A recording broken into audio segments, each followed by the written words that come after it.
Good morning. Hey, Lori, you're still on mute. Hello. Oh, thank you so much for doing this with us. You are welcome. So you got everything. I know we just emailed it this morning.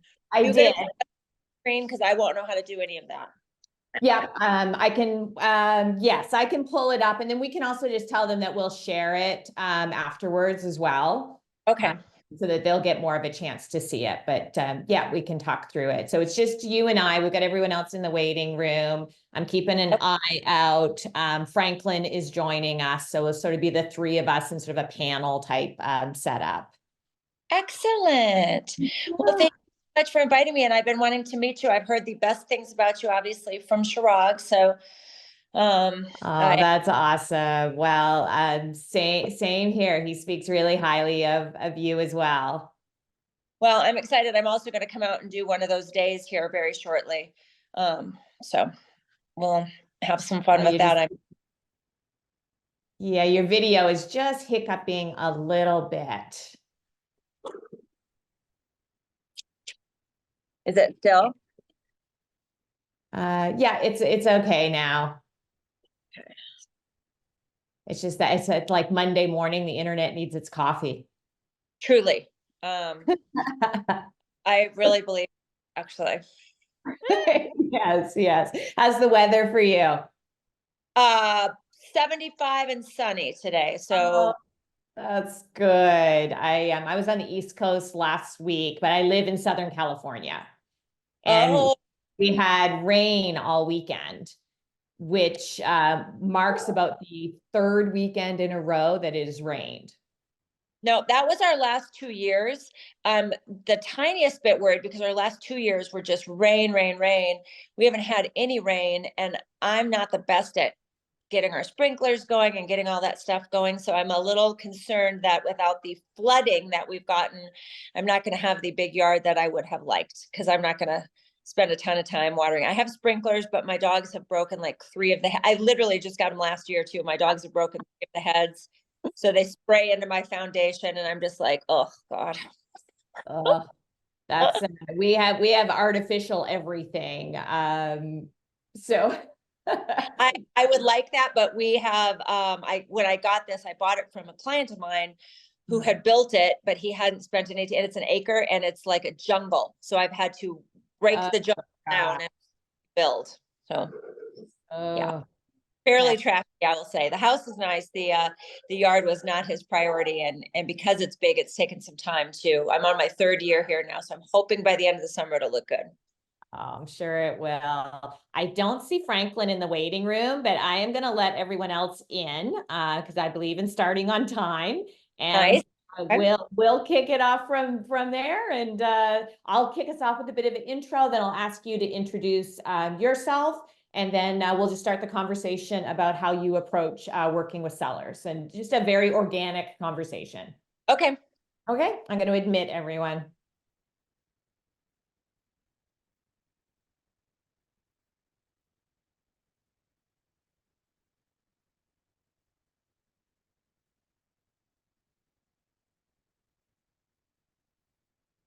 Good morning, everyone. Happy Monday. Happy tax day. Starting things off with a little bit of a sigh, probably for most of us. Some of you may have been pushing out sort of tax time throughout the year. So whether you're pushing it out or today was the day, it is definitely a milestone in the calendar of the year, or in the calendar day of the year. I'm Wendy Forsyth. Thank you for joining this morning. I am covering today for Chirag, who is spending some well-deserved time with his kids on spring break, because of course it's spring break time of year as well. So we took this opportunity with Chirag being on spring break to switch things up a little bit. And we have a couple of Chirag's coaching clients that he works directly with. They're going to be joining us today to share with all of you a little bit about how they approach working with sellers. And we sort of coined the title of today's coaching session, listing mastery. So it is such a timely conversation with everything that is happening with the NAR settlement and, of course, impending changes to how we do business. There's a lot of focus on, working with buyers and how those changes are, but really working with sellers is impacted. And even without all of the noise of the changes, because we'll figure out these changes in the industry, working with sellers is, the backbone of controlling market share, creating brand, creating opportunity, and creating inventory and expertise in the market. So I'm delighted that Lori and Franklin have joined us today to share some of their insights with all of you. I'm going to ask each of them to introduce themselves to you, and then we'll kick off a conversation. And I would ask all of you that if you have questions, please pop them in the chat or raise your hand. I'm going to try to keep track of everybody around the wheel here and make sure that this really is as much of a coaching organic conversation as we can make it on this topic. So Lori, thank you so much for joining us. It's a thrill to get to chat with you. And why don't you kick us off and introduce yourself to everyone on the call? Hi, I am Lori Abbey. I am in Denver, Colorado. And let's see, my average price point is $1,087,000, which we just looked at. That's how I know that number. Which is kind of interesting because I do a lot of stuff at all price points. So a million in Denver, where the average price is 700,000, is a little above average, but not by any means super luxury, even though I do an occasional luxury property here and there. Awesome. Lori, give us some background, how long in the business, that kind of background, just to give everyone some context. 13 years in the business. I mean, I don't know. I'm not sure if I'm supposed to brag or what. I've been in the business 13 years. I was the #1 agent in Denver last year. We just got our awards last week. My biggest year was a little over 100 million as an individual. Last year wasn't quite as beautiful as that, but I do sell a lot of real estate, and I do about 70% listings to 30% buyers. Awesome. And I'm having a little bit of a lag on my video, folks. So hopefully that's not impacting all of you. It looks good through here. Good. So Lori, how was that shift in mindset and focus for you to really zone in on becoming a master of the listing side of the business? Well, and that's when things really took off for me. My first 4 or 5 years, all I did was buyers. I was a buyer's agent for a couple of different people. So it was really only about 6, 7 years ago that I realized that you can't last if you don't list, or whatever it is that they say. So about 6, 7 years ago, I really started focusing on that. Now, it was also an organic time to do it because I was 6, 7 years into the business. And so a lot of my clients that I had gotten homes as buyers were then coming back to purchase a home, or to sell their home and to purchase. So I really got to start focusing on the listing process. And as with a lot of things I do, I wanted to make sure if I was listing their home, that I did it better than anyone had ever thought of before. So it took all the classes, did all the research, and wanted to make sure from beginning to end, from the very day one, I listed and got every client I ever had back again. Oh, that's amazing. Okay. So you shared average sale price just over $1 million. Tell us a little bit about what's happening in your market now in terms of inventory, demand, that sort of context. Denver is real low on inventory right now. I just read something this weekend that we are the hottest market in the country. We're getting a lot of people coming in from other cities. In fact, a big portion of my clients right now are referrals from agents around the country. So the relationships around the country are very, very important, because if you think about it, right now, a lot of people are staying still with their 4% interest rates. And so the people that are needing to buy and sell are sometimes, obviously they're having the divorce, the babies, et cetera, but they're people moving into town. So having those connections around the country has been really integral for me in getting those listings and having listings, especially this last year. So with low inventory, it is really important to get the listings, because they will go. You get a listing, you are certainly going to make a sale. Yes, yes, so true. So I think you said something that was just so important to highlight, is that when you made that shift in your business to say, look, I need to focus on becoming the best possible listing agent that I can be. You mentioned, like, I studied, I learned, I found all of the resources. So walk us through kind of high level, and then we can sort of dive deeper as kind of the group here would like. But walk us through what it would look like from the time you sort of book a listing appointment. What's that kind of high level workflow look like for you and your team? Okay. And I will just briefly, going back to the education portion of it. I got a big listing appointment. And so the reason that I decided to overeducate, and it has actually been really beneficial, the very first listing appointment I got was whatever, 6, 7 years ago. And it was in a fancy neighborhood that I was farming. And I thought that I would go in, be charming. I knew a lot. I'd been on the buy side of a lot of homes. And so I wasn't necessarily sure how to be prepared. So I looked at a lot of comps. I did a lot of things. I brought in some marketing pieces, spent 2 hours, had wine with them. It was fabulous. I was sure that I got it. My competitor agent was very experienced, but wasn't a very nice agent. And they seemed to love me. They hugged me. They fed me wine. We just had a great time, me and the husband and wife. And I said, well, I'll give you a price when I get home. I need to go back and look at comps. And I called him 2 hours later, and he's like, oh, your price was spot on with the more experienced agent, but she just came in more prepared than you. And so even though we like you more, we're going to go with her. And it was devastating to me, because I felt like I had it. And so what I learned, and I said, okay, well, obviously after I took a deep breath and swallowed my pride, I said, please tell me everything I could have and should have done differently. And he actually was a real estate agent in another city. So he went through, I would have done X, Y, Z, blah, blah, blah. And so I took all of those notes, and then I decided to do all those things and then take it times 10. So my process is really detailed, and I may go a little bit overboard, but I decided I'm not ever going to list or, lose a listing again. And so my overboard process starts with the introduction, when they connect with me. Now, again, at this point in my career, it's either generally, I don't take just random strangers as clients at this point anymore. It's either a referral from a friend of mine, or it's someone that I've met on the buy side that was looking at a listing of mine, or it's a referral from around the country.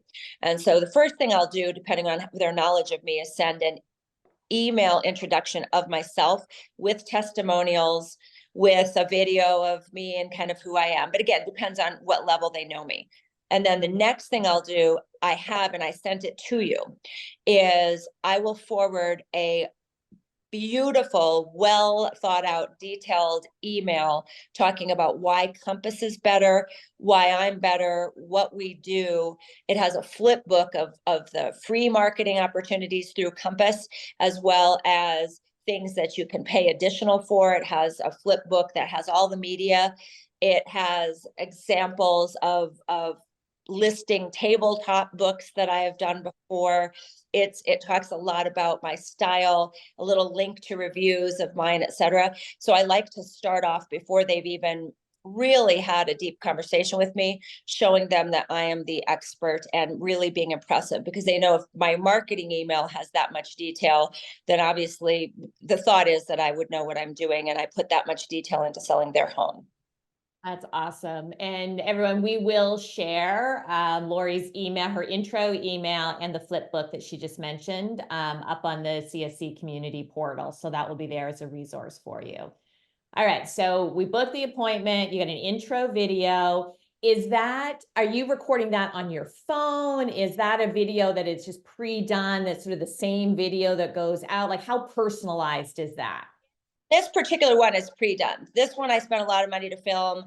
It's me walking through a really high-end listing. It's got me showing some properties to a couple clients, and then it's got 3 or 4 video testimonials from clients that I've had talking a little bit about me.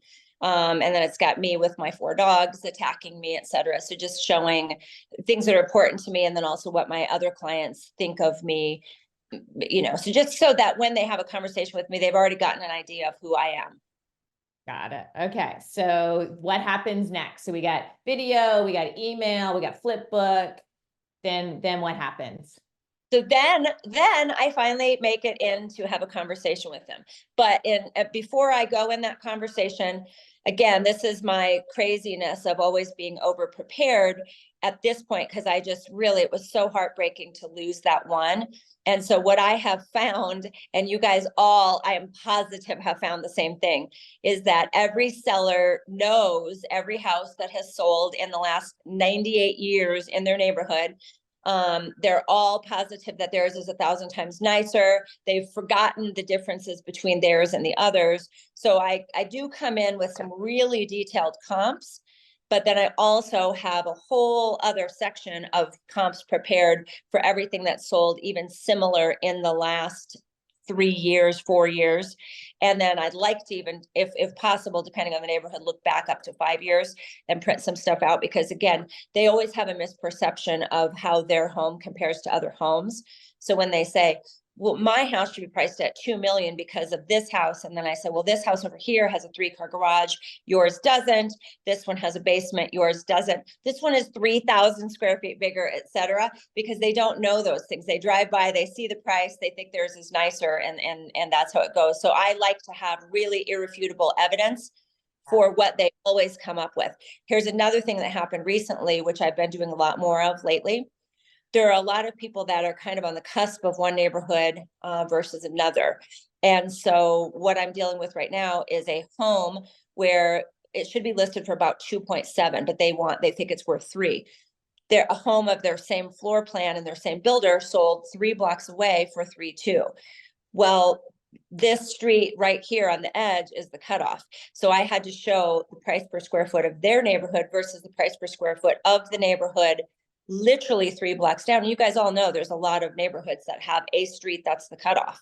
And so then I had to, because they kept arguing with me that, well, this one sold for 3.2. And then when I showed them the difference of the price point in Corey Merrill versus Bonnie Bray, 2 different neighborhoods, and said, really, in theory, if we take your price point here, that's going to actually have yours as even less than it is. So that's how much the difference is from this neighborhood to that neighborhood. So you have to know that, because they will argue with you. And I don't mean this all in a negative way. I just, when I say argue, everybody's very proud of their home and they have a lot of emotions attached to their home. And so the only way to help them see past those emotions is give them irrefutable data and really have it be clear. And then in the same time that you're doing that, you're positioning yourself as the expert. I have not had, over the last year, I've never had more clients than I've had over the last year that have said to me, I say, here, I'm thinking this or this, what do you think? And they go, whatever you want, you're the expert, you tell me. And up until the last couple of years, I didn't have that. They would kind of argue with me and I'd argue back, and not argue, but, educate. And now I have a lot more people just throwing their hands up saying, do what you want. So that to me is all the prep work in advance has led to the point of, you're the expert. I totally trust you. Do what you want. And that then makes the process from that point forward a lot smoother. Okay. So this research, it sounded like there was 2 parts of that. There's sort of like the CMA, and then there's like sort of the in-depth market research that you may or may not need to get into in the pricing conversation, but you are arming yourself with that knowledge if you need to draw on it, like you just explained. Yes, arming myself with it, but then also we have all of our beautiful compass folders and our beautiful compass binders. And so then we leave that with them. So even if it doesn't get to the point where they're having that discussion about that, at the end, I flip through and I say, here, I'm leaving you with everything that's sold over the last 3 or 4 years. This is great stuff because I know you've seen some of these while you've lived here. So I want you to see how theirs compares. Here's your printout. I want you to see how theirs compares to your price per square foot. You can see the trends over the last few years, et cetera. And so what that does is just show them again, even if they didn't ask the question, that I was prepared. And it's great stuff to look through because I'm setting the tone from moment one again, that I'm going to go above and beyond in every aspect of it. Even if they don't ask about it, it's there for them to see. Awesome. Okay, cool. Okay, so are we at the point now that we're meeting face to face? Yes, finally. We're armed, we're Yeah. ready, we're prepared. It's face to face time. Yeah, it is face to face. So we get in. The good news is I'm world's biggest dog lover, dog rescuer, etc. And in Colorado, you really can't live in Colorado unless you have a dog. And so it is always an automatic first ability to have a conversation, because as a dog lover, dogs love dog lovers. So the dog always, no matter how grumpy they are, comes up and runs up and talks to me, and we talk about dogs and la la la la la, and everyone loves the person who loves their dog. So we're already in love by this point. So then I ask for them to take me around the house. We walk, we talk, we laugh, la la la, and then I listen to things they say, because inevitably something they say is going to lead to the gift that I'm going to give them after I leave. So I'm walking around, listening, talking, asking about the kids, et cetera, playing with the dog, commenting on things, and then I say, hey, can we sit down so I can lay all of this out? Okay. And that's when we go through all of it. And the first thing I say is, I've sent you guys a lot of stuff. I'm sure it's very overwhelming. And I let them ask the questions first. So what questions do you have about it? And then they'll always lead with what their concern is. Well, I saw this and it made me think that, or, oh, blah, blah, blah, whatever it is, they're going to lead with it, and they're going to throw out, well, one of our biggest concerns is that things are selling in 15 days. We don't want to list too early, but we also need a rent back for 4 months. What do we do about that? And it just leads you into the conversation. And then I always feel like when you've already established that rapport, you've shared all the data, you've already built the trust, it is always easy at that point. The conversation just flows and the data flows. And almost never do I present anything that I brought, because I already have the knowledge in my head.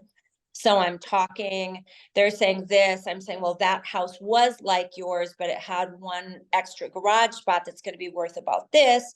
And then it just really goes into a conversation. And then they say, well, and then I say, the other thing I noticed as we were walking around, while I love your style, I what I like to do is bring in a designer, an interior designer, and a stager, and I'll pay for a walkthrough for them to come through, because we need to make it a little more bland and prepare it for the public, and also make sure that it looks good in pictures. So I'll provide this designer for you to do a walkthrough, and she'll make recommendations. And if it's really bad, I'll say, what is the possibility you could move out? I mean, I will throw that out there depending on how bad it is. Because I always say, look, when we stage it, we're 100% of the time going to get a minimum of $25,000 more, potentially $50,000 more. I'll give examples of that. And so I say, it's really one of the reasons we're the best at what we do is because we look at every single detail. And so your house is gorgeous for a human who lives here. We want to take away this, we want to do this, we want to do that. We make sure it looks good in photos. And we make sure that every person that walks through here falls in love with this home and sees themselves in it, and doesn't get caught up on a religious symbol or a deer's head on the wall, or whatever else it might be. I know you're in Denver when there's a deer's head on the wall. So just to clarify something that you said there, when you get to after the walk around, it's like, let's sit down and chat for a little bit. You're asking them, like, I sent you a lot of information, like, what questions do you have? Like, are you actually doing like a listing presentation at that point? Or are you just opening up to the conversation, assuming that they've looked at the flip book and everything you've sent in advance? That's sort of your listing presentation. Well, I ask them if they've looked at it, and more often than not, they've glanced at it but haven't looked at the details. And sometimes they have, and they have a lot of questions about it. So for me, every single time is different. As long as I've got the knowledge in my head, I've sent them everything. Each conversation is going to go a little bit different. But always, when I've sent all this in advance, they are throwing questions at me at this point. And because of doing all this preparation, I am prepared to answer every question that they have. And in doing that, just being prepared, that's usually the listing appointment. Now, again, I have all of this stuff laid out.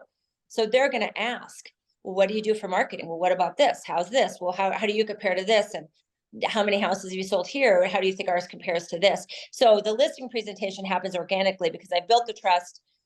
I've sent them all the information. I'm prepared. So as soon as the questions come, the information just starts flowing. Now, again, I have it all laid out to show them that I'm prepared. A lot of times one of us will have to go at some point and I'll say, okay, look, here's the listing book. You know, we talked about a lot of this, but a couple things we didn't talk about is here are some pictures of listings that I took over.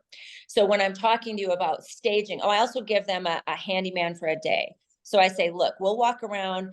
I'll give you a handyman for a day.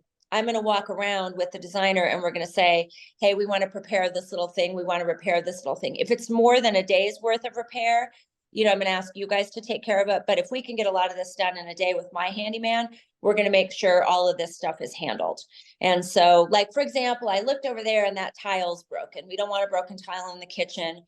Do you happen to have extra tile? No, la, la, la, you know, and again, the conversation just goes where I'm taking control and showing them that we are preparing this house the best it's ever going to look.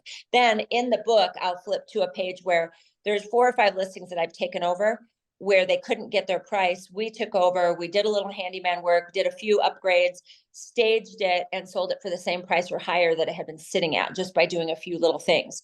And so that again shows my expertise and my attention to detail and my care about making sure we get that last 10 or 15,000. If it costs us 2,000 to get an extra 15, we're going to do it. But it costs us 5 to get an extra 30. I'm going to explain that in the process too.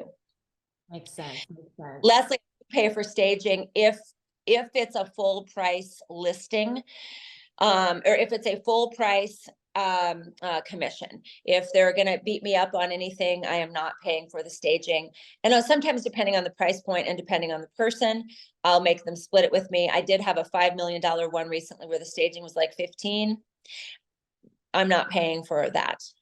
I'm not going to do that, especially if I'm not 100% sure it's going to sell because they've overpriced it. So some of mine is on a listing basis, and I make the call again, depending on how reasonable that person seems, how willing they are to listen to the price, et cetera, et cetera, et cetera.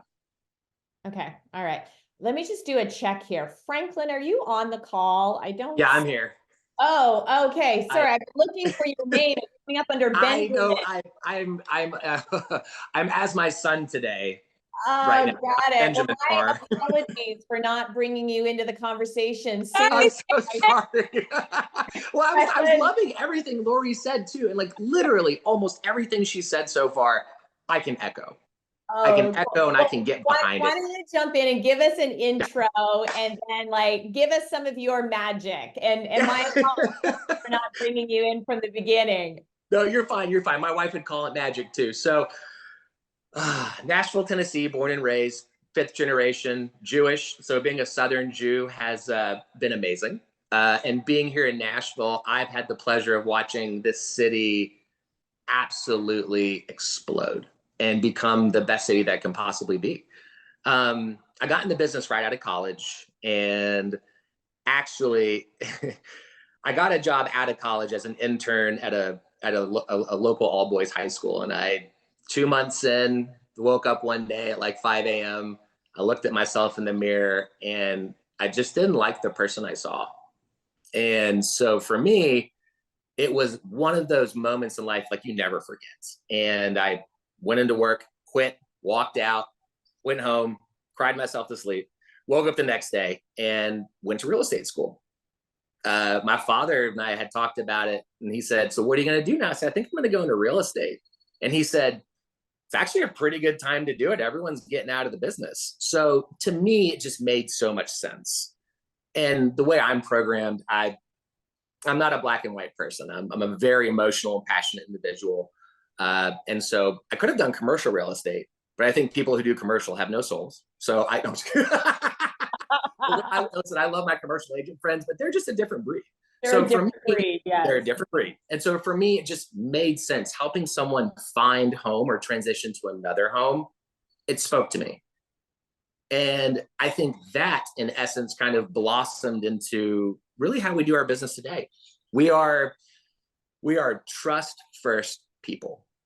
We put trust above anything. I think there's an old video clip Simon Sinek did, and when he asked the Navy SEALs how they picked the guys for SEAL Team 6, arguably the best business on the planet, right? Well, how do you get that culture? And the SEALs were like, it's actually kind of easy. We have a chart based on trust and performance. And what we don't want is a high performer of low trust, toxic individual, right? Bad leader. We will take a mediocre performer with a high level of trust, and in some situations, a low performer with a high level of trust over a high performer with a low level of trust. That made so much sense to me. Culture was everything. And at that point going forward, we live and die by, anytime we meet with a client, whether it's a buyer or a listing, I'm interviewing them more than they're interviewing me. And I know within the I know within the first 20 seconds, I know if I want to work with this person or not, or I know if they're a toxic individual or not, or if they're good to their wife or they're great to their kids. Because it's so personal through that process, we essentially become family from start to finish. All right. So give us some context. I mean, I love, like, I wrote down trust first people, like that is so great. Give us some context of like what that looks like from like, are you like Lori working with mostly past clients at this point? And then like, what's it look like from, I booked a listing appointment for Thursday night, like what happens to the time you kind of show up there? So I've been doing this for almost 17 years, and our repeat business is in the 90 percentile. Because of our reputation and how we handle our business, we are not used car salesmen. We are here to help. We are here to serve. And you either like this ice cream you're eating or you don't. Like, I'm not for everybody, but I am for more people than not. And so when we get a phone call, it's never a lead. It's never anything. It's 100% every single time a referral. And the referrals always go like this. Hey, Franklin, it's Jess. Listen, John Smith told me that I have to work with you. He told me what you did for him. And it's just, I've been looking for someone like you. Will you come meet with us to look at our home to sell? When can we come? Oh, let's meet like next Thursday. So I'll then get my head of operations in the queue, because I am the worst about planning. Logistics, terrible. Organization, you see this behind me? On the other side of the screen is a giant mess. I made this up because look, I'm all put together. I shaved today. No, I have to be told what to do. And so I've surrounded myself with the most incredible women. I have an all women team. I'm the only guy. And my head of operations and the rest of the ladies on our team are SEAL Team 6 level trustworthy people. So if I'm going to a listing, I have no ego. I really don't. I'm here to help, whether it's a $500,000 listing or a $10 million listing. And we do a lot of both. If the person's a good person, you have my attention. If it's a $30 million listing and you're an ass, we are not the right people. If I'm going to take time away from my family and my wife to go work for someone and give everything that I have internally to them, I've got to like I have to love who I'm working for, because this business will take it out of you. Listen, I had a full head of hair at the beginning of the business, right? It was. Well, we can feel your passion. Question for both of you. How many people are on your team, and what are the different functions of your team members? So we have 7 ladies right now and 1 head of operations. We're about to hire a virtual assistant for Jess, who's my head of operations. And me and Jess and 1 other agent on my team, who's like my partner, my VIP, like buyer's agent. That's how I operate. And we do about 70% of the volume on our team. We did $135 million in sales last year. We were number 1 at Compass in our office. We were number 2 in the state for medium-sized teams, which is a giant surprise to us. We don't look at our numbers throughout the year. which I know Chirag is like rolling over right now. Oh, your Hearing, numbers, trust yes, me, we yes. butt heads a lot. Now he's like a brother to me. I am as unsalesy as possible. I just feel like I'm here to help. And it works or it doesn't. But all the rest of the ladies on our team, we have a very unique strategy. So it's me as the team lead, the Pargh team umbrella. And then we have Jess, the head of operations, and then everyone else underneath. Each of my agents has earned their own branding. So they are Sarah Michaud of the Pargh team, Aaron Tunney of the Pargh team, and they all have different skills. Sarah Michaud is an equestrian. Aaron Tunney is a builder. Karina Christofalo's husband used to build the best, most high-end custom homes in California. I literally have the Avengers.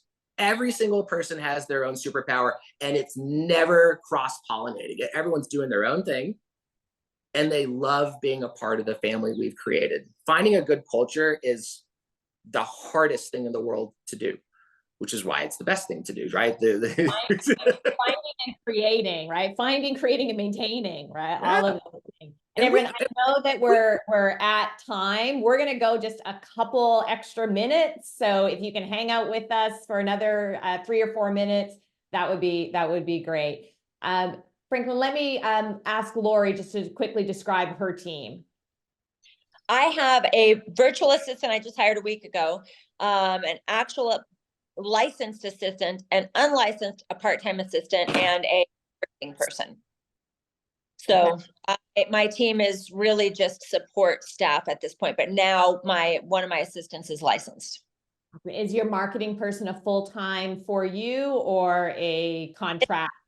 He's 22 years old, so he works as many hours as I can give him, but sometimes it takes a lot more hours to get stuff done because he just doesn't know yet what he's doing. I'm just trying to get him into a new career and get a little bit of help on the side, because a lot of this stuff I used to do by myself or have my assistants do it, and I don't have the time to do it at the highest level anymore.